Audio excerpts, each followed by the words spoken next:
They're scared. Because you never know what Vega is going to do here, and they were able to put together such an impressive draft. You know, the flex of the Vayne to the mid lane, the Karthus bottom, the ability to play all 3 lanes simultaneously will lead to the fact that Karthus no longer going to be playable. Straight away banned out. Last time it was the Hecarim that we saw as the second ban from Flash Wolves. Boss has played that a few times throughout the tournament. I think they find Gadget a little bit more threatening than they find Boss right now. I would agree with that, and I also think the Boss showed a really good pick in the Aatrox to be able to go into Hanabi. We saw how much priority he was able to gain over that lane after a couple of very good early ganks from an Ana 6. So I think that they are already, you know, aware of what Boss will go to as a second run, whereas the question hasn't been asked of Gadget yet. Not quite yet. Sylas the first pick once again for the Flash Wolves, so they're just going for a repeat draft so far. We'll see what Vega have to do. They need to mix things up just a little bit because, of course, that Karthus is not available. And let's go through it, right? You've got yourself the ability to take up a Hecarim, which is technically a flex build. Sylas, obviously flex. Then you've got Akali, Aurelia, Jace. At the moment, is Sylas showing itself to be that higher priority that you want to take it first? Now, in this situation, they have banned away Aurelia, one of the good matchups to the Sylas, but I think that this blind pick of Sylas on blue side is becoming into the disrespect territory. I think that Jace right now is in a very good spot. I think that I would like to see Flash Wolves potentially pivot this pick if it doesn't work this time. I totally agree with you there. Now, Vega Squadron showing the flexibility they have in that bottom lane. Gadget will be getting his Nico. Played that 5 times in the regular season and only lost once. We've already seen him play it as well at this tournament. And you think it's going to be bottom lane. That will be most likely an on-hit Nico. I do want to point out, however, that it has been played in other roles. You know, top lane has been able to pick that up historically. We did see a brief stint of Nico in the mid lane as well. So still flexibility in this draft. You never know where that Hecarim's going to go. So finally, we see the double flex coming out between Rather and Hanabi. This is something that Flash Wolves have boasted. Taking the Akali, they can now play it in both lanes, both sides of the map, and should have great pressure. They still have the AD jungler as well. So, you know, not all AP damage as of yet. Yeah, having that little bit of physical damage definitely helps you out. Vega Squadron looking for their final pick of this second phase. Last time we saw them going across towards the Sejuani. This time it's going to be the Rise picked up. Expect that to go onto No Man's in the mid lane. He's played that a few times during their regular season. Also has been played by Boss once, and you can kind of just chase the Akali anywhere with it. Is a fairly good matchup. In an ideal world as well, I think that Hecarim should do fine into the Akali. Has fairly good trading patterns once she goes into Shroud. Yeah, I guess you Shrouds and you just swing your sword around. It's like, I'm scything, I'm scything. I like it. Yeah. Definitely. I also wish we kind of had the camera on you and that is the outtake. It's all right. I'm pretty sure they'll put it in the rollout at the end of the day. Paris is banned out here. There's the Sejuani banned as well. Pinching that jungle pool, but of course, an Ananasik could always take the Hecarim into the jungle if they wanted. One of us was going to read it phonetically, and I'm just glad it was you. I'm glad it was not me that did it. Of course, the pineapple potentially could go towards the Hecarim, but it is much more of a boss-flavored champion, I feel. It has been flexed, however, for the Vega Squadron lineup, and getting rid of, you know, Chelsea's ability to play the map here, taking away something like the Galio, does mean that he has to go towards a second tier. He wants to have teamfight impact as well as being able to play the map. So something like Tahm Kench can be there for the 1-3-1, but I certainly think would prefer to play Galio in this particular matchup. Yeah, getting rid of the Shen as well for that global pressure. Tahm Kench is up. If we want to see Vega take it here, removes that 1-3-1 pressure from the Flash Wolves, as you said, and it means you can leave that final counter pick for last. Give either Boss or No Man something that can totally dominate the lane. Yeah, and also helps out Nico, right? We're still talking about an 80 carry that is not the most mobile in the game. Sure, has the ability to go invisible, get some attacks, movement speed, but I think it would be a good answer here. That, however, is Kha'Zix. Is a surprise as well, because no priority going to be placed on Kha'Zix here. So unless they have a great response to a Tahm Kench, which is most likely going to be picked up here, then a big surprise that they've prioritized the jungler here without seeing either part of the bottom lane. So I'm just going to lay the seeds here. We have seen Vega Squadron previously take Jarvan support. There is always a possibility that one of these 3 champions alongside the Nico is a support, and they're just hardcore flexing on us. They're playing 4D underwater chess, where everyone else is playing checkers. I don't think it's going to happen, but I'll just put that out there because Vega have been known for these unique picks. Yeah, certainly have. However, even though you can get some good brush control with Kha'Zix support, I have tried it before and it's useless. So not expecting to see it played down there. Also, the fact that they've gone the safest bottom lane kind of in League of Legends history in Ezreal Thomas Kench means it kind of hard to pick on that lane in any kind of kill format. unless maybe it's something like a Zach. We did see Zach Nico played once in OPL. It's good into Tom Kench. I'm going to throw it out there just in case someone's been watching. You have been regaling the benefits of Zach support into Tom Kench for a while. We'll see where Vegas Squadron decides to go for this final pick. It's going to be the Alistair. Oh, it's going to be the Zillion instead. Bait and switched at the last moment. So Santas with another kind of cheesy pick down here in the bottom lane. Certainly not the member of Vegas Squadron that we're used to flexing in kind of the MSI play-in so far. Has got a play on it throughout the regular season. I think that this makes the trading patterns terrifying for Nico, however. The ability to speed her up, get continual harass into both of these members that are going to be outranged, there's no really, I'm going to save you from this button with Tom Kench, as there is like maybe a Varus Q or something coming across. So good trading patterns going to be opened up, I think, for Nico in this matchup now. Not to mention the layering of CC. You know, Nico snare into double bomb into Nico ult is about 6 seconds of don't move anywhere. See whether they can layer that for some kills. And especially if it's on hit, you're getting all that percentage HP damage as well. So it's so difficult for the Tom Kench to play that lane. We'll watch it as it goes on. It looks like, once again, Flash Wolves, though, have decided for the 1-3-1. They're playing this Akali up towards the top lane. Boss will be trying to match it with the Hecarim from Vegas Squadron. Yeah, and we'll see whether that is going to be the kill lane that we want Flash Wolves to be able to open up the map for, because this is going to be a flashless Hecarim onto Summoner's Rift. Going with the Ignite teleport means that the kill threat will be there in the straight-up 2v2. Hecarim plus Kha'Zix with the ability to put an Ignite down could be a game changer, but if something goes awry and Hanabi gets a lead on this Akali, I expect him to tear the map apart. Hanabi, such a consistent performer on Flash Wolves, was with them last year as well when they took down Gambit 3-0 at MSI. Now we'll see if he can once again put the team on his back, because that is what he's been doing throughout the regular season. Yeah, and it's interesting, right? Because people would think when you see the Flash Wolves lineup, Betty's had some very good international performances. Why aren't they talking about this guy? He's considered, you know, second, third best AD carry within the LMS region, not necessarily playing around him a lot. We've talked about how much resources that they give towards Hanabi to create some form of pressure for them to play around. Well, I want to see whether he can create that pressure this game. We're expecting 7-minute Dragon into Rift Herald. Again, it's blue side of Summoner's Rift, and they have themselves the Tom Kench. Still the Ezreal, however, I think has a better shot of gaining priority in this lane with Tom Kench to keep him nice and safe. So, you know, pressure on Flash Wolves to impose their will on this game, because they didn't have any opportunity to do that last time around Medic. Whenever they tried, Vegas Squadron were in the right place just to react. Remember that 10-minute Rift Herald that Ananasik was able to steal away, and Boss came out with it in the end. Now, Vega will just set up for a normal line of scrimmage here. Nothing really too inventive happening. It looks like Ananasik's going to start top side of the jungle, and Boogie's going to answer with his blue buff as well. Yeah, see whether they do start off vision, try and create some havoc in early game pathing. You would say if Ananasik face checks Boogie, this is going to be a very bad matchup. However, if Kha'Zix ever gets anywhere first, isolation damage always becomes key in the 1v1. I think Boogie would want to try an Anasik, however, and then an Anasik would want to try and get to the area first.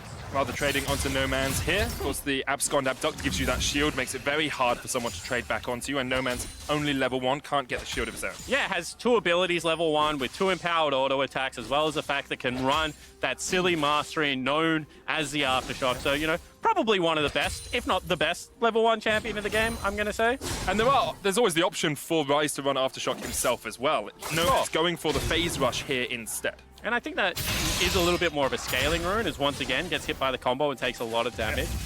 The ability to do that, pop the ability to dodge out on skill shots, navigate team fights, as well as, you know, potentially long lane, is much better if you think that you can survive the laning phase against the Sylas as well as the Rek'Sai. That's what he'll be trying to do. Speaking of Boogie on that Rek'Sai, he's actually gone for a very interesting path here. Blue into red into Krugs down towards the bottom side, whereas Ananasik is doing a full topside jungle clear. Certainly puts Ananasik on a better side of the map for now. Once again, hitting on the fact that Boss is running himself that Ignite, should be able to, you know, bait in some trades from Hanabi, who wants to be using that passive as well. However, very nice ward spots out the Kha'Zix. Backping's coming out on him as well. He can just go for the Scuttle Crab, maybe go into the jungle here to see what Boogie has left up on that topside jungle. Yeah, and if he does do that, right, no ward available, running in blind against a Rek'Sai is always dangerous. But what do you find out? You find out topside camps are available. Potentially he's on my bottom side or his bottom side. Bottom lane all of a sudden should be playing incredibly respectfully. you can see that hasn't walked into top Scuttle Crab, so you assume he's there somewhere. You can see already pings out on the camps that they want to scout. And all of a sudden, you know, this lane of Gadget and Santos that has been able to kind of play freely, you know, they're in danger of a wave being built into them and being doped. Quite a possibility. Now, something we have seen Gadget do is use the Shape Splitter to dodge out skill shots. He can tank up things like the Void Phase Seeker. He can tank up things like the Mystic Shot with that W. You have to look at it because he's very good at positioning perfectly, but it's so hard to avoid a gank from a Rek'Sai early on. So instead of building the wave, they're letting it push back into them. They're trying to open up the path over the wall. You can see right now, Ananasik is in position to go for this gank. They've lengthened the lane enough that there would be kill threat if he's able to land the knocker. Boogie ready to Barney in the bottom lane at the moment. Gadget and Santos aware something might be happening. Santos on the wrong side of this, flashes away, and Boogie will just accept the flash for nothing trade. Yeah, and able to once again clear out enough of the jungle that is not going to be any trading on farm. Gets the added benefit of being able to take away Santos's flash. So I like the pathing early game from the Flash Wolves jungler Boogie. You heard Frostgreen, a little bit upset with him, I think it's fair to say, during that Elder Drake fight. If you're a Flash Wolves fan, I can understand the frustration that she showed on the analyst desk. So better performance so far in this game. Definitely is. Getting that impetus, getting that tempo up for the Flash Wolves is what we said we wanted to see from them.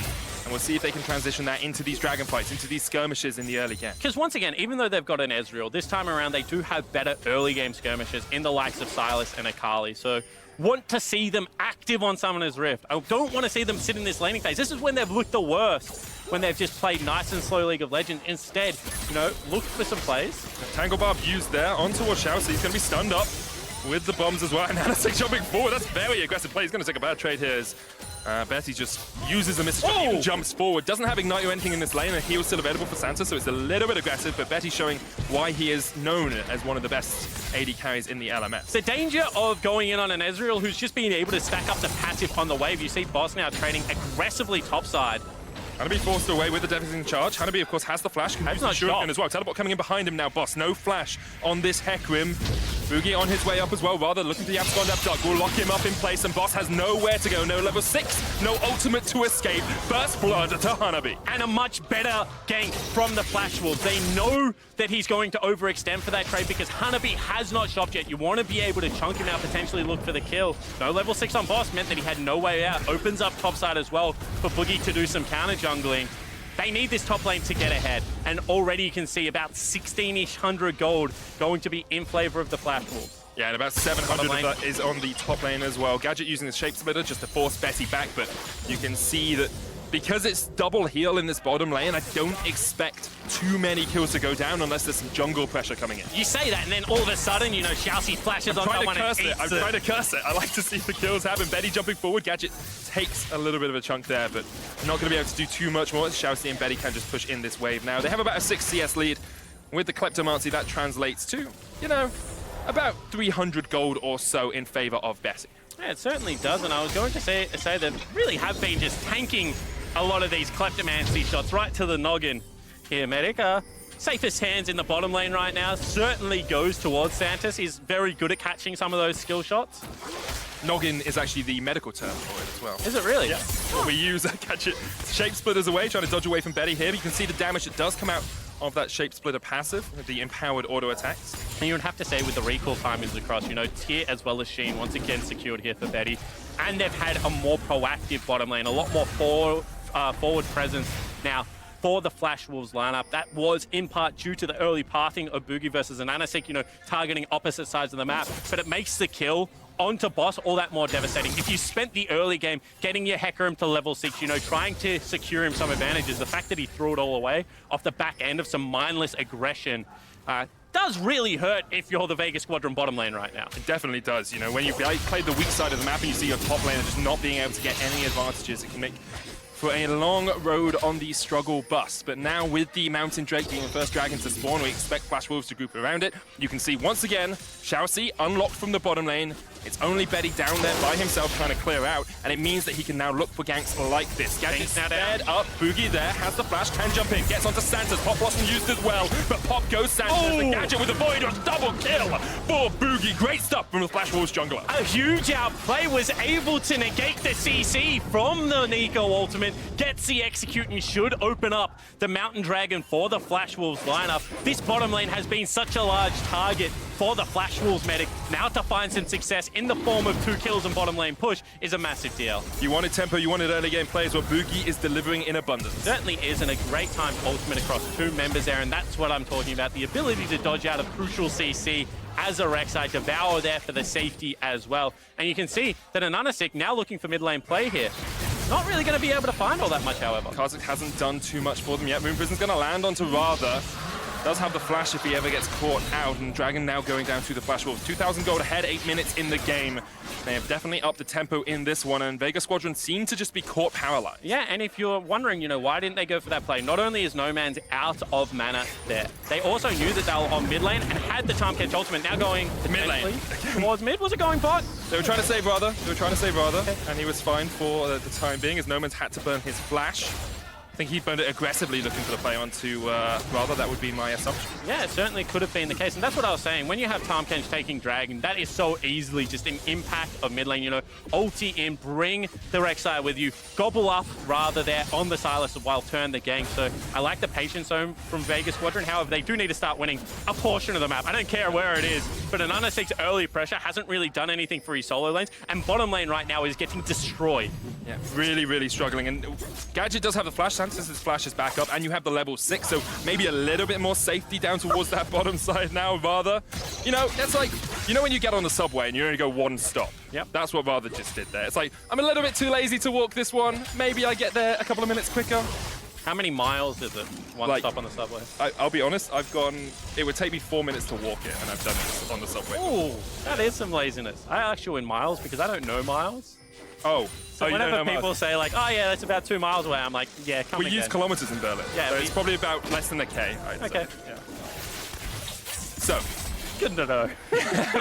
I'm glad we diverted from the League of Legends to have that quick discussion. Xiaoxi and Betty still doing a very good job here in the bottom lane. As you say, that Ezreal scaling up as well. Hanabi in the top lane has about a 10 CS lead.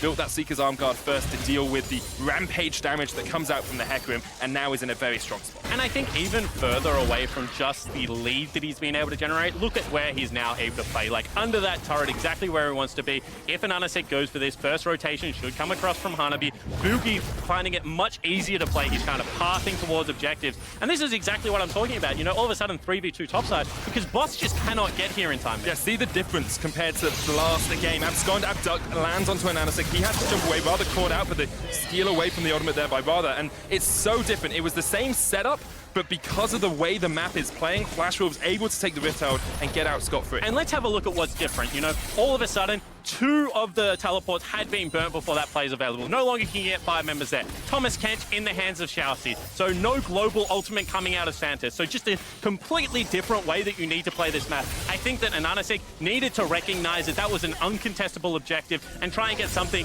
done on the bottom side. You know, take yourself the Rift Scuttler. Try and keep this lane a little bit more safe. Maybe push in for some turret plays because we're already 11 minutes. You need to have presence. You can't just track someone around when they're already that far ahead of you. Certainly so far, Boogie has done his job in this game.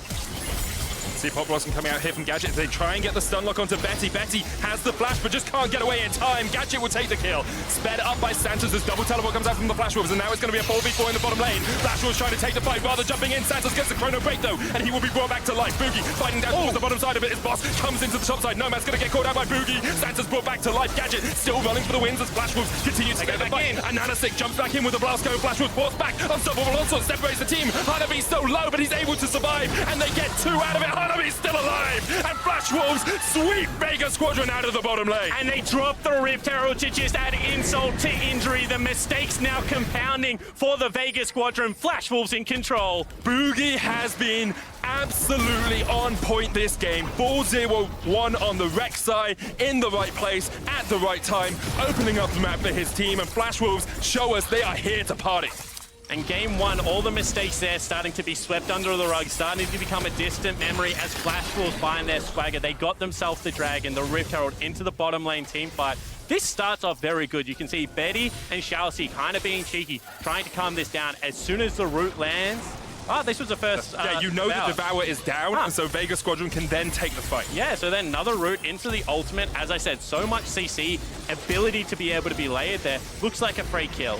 Teleports start coming in now. You can see that Boss hasn't got his available. A little slow, just due to that fact, so it has to be late. And a split fight everywhere. Kanabi using that Shroud, keeping everyone busy on the back line. Did Ananasik actually want to go back in here? He did. Deliberate choice. He does it deliberately, but then immediately runs away. Deliberate choice to come back in. I was going to say potentially a misclick, potentially not the play he was looking for. A lot of the I think I can mentality. Turns out he couldn't. And that leads to a big advantage now for the Flash Wolves lineup. Just those minuscule things you see as well. If Boss had popped the ultimate a second earlier, Ananasik would be in the perfect position to sink those claws into Hanabi to start getting those kills rolling, but Flash Wolves just better coordinated on the day, and you can see now a 5,000 gold lead for them, taking that tower in the bottom lane. And whilst we do have to be, very appreciative of the flavor that Vega bring to the draft, you also have to call out errors.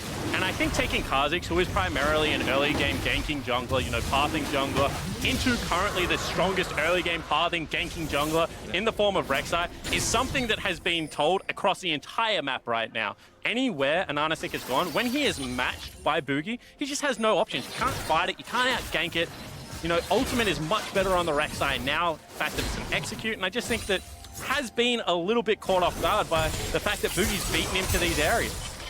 It just seems not to be in the right place at the right time. Do you want to bring just a little bit of attention to Flash Wolves as a team as well? Because after game one, it could be quite easy to forget the pedigree this lineup has. They've been to Worlds 4 times. They've been to MSI 3 times. No man's going to escape here as the Abyssal Voyage comes in. But they never missed a semi-final at MSI either. This team consistently shows up in the mid-season invitational. No man's really did you a solid there. Yeah. Like, you were going into your narrative point. I was watching it, and if he gets caught out, I switch. Yeah. It's what casting's about, sport. But he just dodges out on everything there. That's a solid. Here we go. Not going to be anything happening topside either. And I like what you're talking about. This is a storied organization. AHQ made the first MSI, the one that EDG won. I just want to throw that out there as an LPL fan. Let that point sink in for a little bit. However, after that case, they've just been the constant representative of the LMS region, continually finishing first. Now you can see Gadget going aggressive again. Good for the pop motion onto Shao C, but can't quite connect with it, and Shao C just gets away.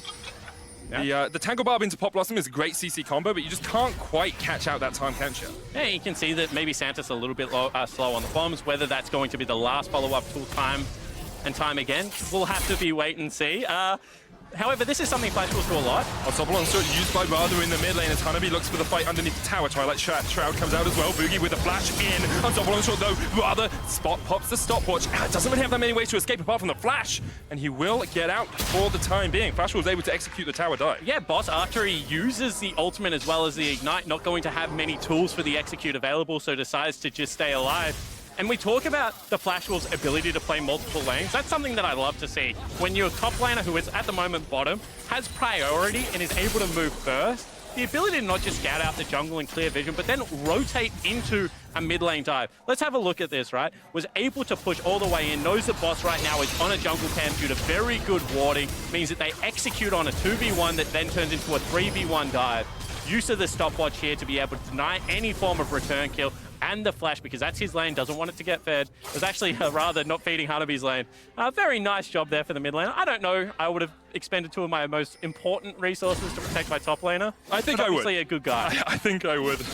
But yeah, it's all about that vision control as well. The control ward actually spotting out the Unstoppable Onslaught coming in time, so you can pop the stopwatch. And Flash Wolves have just gained total control over that bot side of the map. Yeah, and this is what we talk about when we're talking about strong side versus weak side. So you have a look at the vision that they have on this quadrant of their map and the ability to be able to spot the early rotation. Then you contrast it with what they're playing on the top side of red side. They don't really have all that much. So the fact that right now, Flash Wolves are playing heavily around their solo laners. Betty potentially caught out. Boogie. Santa's caught out. Chrono Break. Chrono Shift is available for him. Pops it just in time. Jump away from Ananasik as well, but here comes the Pop Blossom. Doesn't catch on to anyone. Flash Wolves scatter and then re-engage. Go back for the fight. Pushing forward underneath these towers. Can't quite get any much more out of it because Noman's is on the rotation. Boss up towards this top side as well. And you can see just the shift of the map into the right areas. Noman's and Boss this time around read the play a little bit better, are able to dissuade the dive that was coming. However, Boogie's still not done. Wants to get something done on this top side of the map. Boogie wants to dance with Vega up towards this top side. Underneath the tower could look for the dive. No chrono shift available for Santos, and Flash Wolves just chipping away at the tower. Ezreal so powerful at doing it. Essence Flux in, takes down the tower. The chase in from Radha with the amps gone. Gadget sped up by Santos, and he will run back towards safety. Yeah, so able to disengage, but still the turret falling. You see Hanabi now cheating back down into that bottom lane to collect all the farm. Flash Wolves right now are showing their prowess at putting pressure in multiple areas of the map. Frostgurun spoke about it very well. They want to be setting up one objective like the Dragon whilst also getting vision somewhere else. They went for the mid lane play. They got the ward over the back of Baron Pit into where the Blast Cone is. Then we're looking for the top lane play.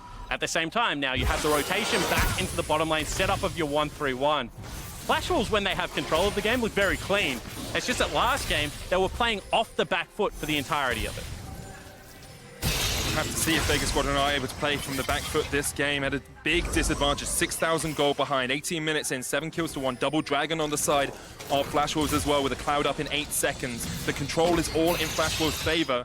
But Vega do have scaling. You know, you've got to rise so powerful in the late game. Then on-hit Neeko only scales up when she gets towards that Ginzus, gets towards those 3 items. The question is, can Vega hold on to enough of their base before Flash Wolves go in? Pop Blossom pop. There's Gadget turning it around. The stun lands. The Chrono Shift out as well. Tarn Kench on his way up. There's the teleport. And now Gadget is in a world of hurt. Santos dodges away from the Mystic shot. Gadget trying to escape with the Tangle Bars, but Xiaohu is on the chase. The Shape Splitter. Gadget's going to run up. Santos down. Betty is just there waiting for the kill. Takes it out. Double Mystic shot. Double kill. And so much pressure here from the Flash Wolves. And at the same time, soloing out the Drake, once again being active in multiple areas of this map, using your global composition to be able to gain advantages everywhere. And that was a very nice interaction from Radha. You know, uses a Pop Blossom, and then in the same time, Gadget uses his. He says, that's cute, mine actually does damage because I have ability power. You don't at this stage of the game. And you can just see, you know, all of a sudden, the entire map is littered with Flash Wolves War. They're playing both sides of the top. You have Xiaoxi rotating between 2 lanes, ability to be able to save multiple members, and Vega just look like they're out of options. They're already 8,000 gold down in this game. They're weaker, and they're not able to find the same captures. You can see here, like, they think they got Radha. They think they've caught him out. They missed the Tangle Bars, and the chase is on. Yeah, and this is the thing, right? You have teleports available, but you don't have a Tarn Kench shot. You can't get there in the same speed. They also are willing to invest even more. You know, Hanabi's teleport coming out and across, so... See? A fight happening here. And Anasik caught out, devoured, but they will get the kill. It's Xiaoxi that falls rather dead as well, and maybe Vega Squadron just go straight for the Baron. They will clear out the vision. You have to feel there's a desperation call that's going to go on here. Vega Squadron will take it. Betty has the teleport. He's going to get back to base and then come back into the fight. Flash Wolves trying to do something about this Baron being started up. Boss is down to half HP. Here comes Betty with a TP. Hanabi, perfect execution, not quite available yet. He's got chased out. The Twilight Shroud, the Pop Blossom will stop him in its tracks. Stunned up, and Anasik's going to jump the wall as well. Perfect execution comes back for Hanabi, and he manages to escape. Oh. Teleport, use the Blast Cone. No, Hanabi still able to survive. Stun onto Radha, but now Flash Wolves can step forward. They can take the tempo. They can take the pace. Straight into them. The Pop Blossom from Radha. The Blast Cone's there. No man's shielded up. Blast Cone's going to knock him back into the rest of Flash Wolves. Chrono Shift used, and now the teleport coming in from Vega as well. Yeah, Boss looking to rejoin the fight. Betty gets the kill onto an Anasik. No man's called out as well. Flash Wolves find the double, and the rest of Vega Squadron have to disengage. Boss, no unstoppable onslaught for him. Santos heals up. True Shot Barrage going to catch on Gadget. The Tango Bards will lock out the rest of Flash Wolves. Down towards the bottom side. Xiaoxi is looking for the flank position here, and he's going to find them. Vega Squadron caught out in their own jungle. Bogey flashes forward with the knock-up, and it's all Betty all the time. 4 kills for none in favor of Flash Wolves. And they're going to grab a Baron off the end of what was a 2-minute Yakety Sax queued fiesta on the top side of the map. It looked like Vega had the picks. They got desperate Magic. They looked for the answer to come back into the game, and then just gave it all back on a silver platter.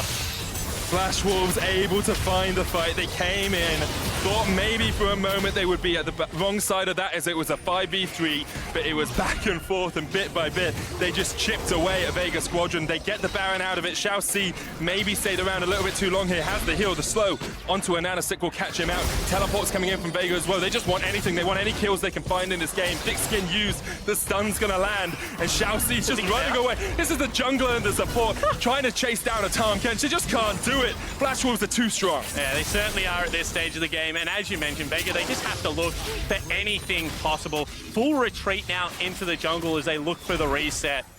They probably have one more desperate play, 11,000 gold. But let's have a look how this starts off. So Hanabi must buy time.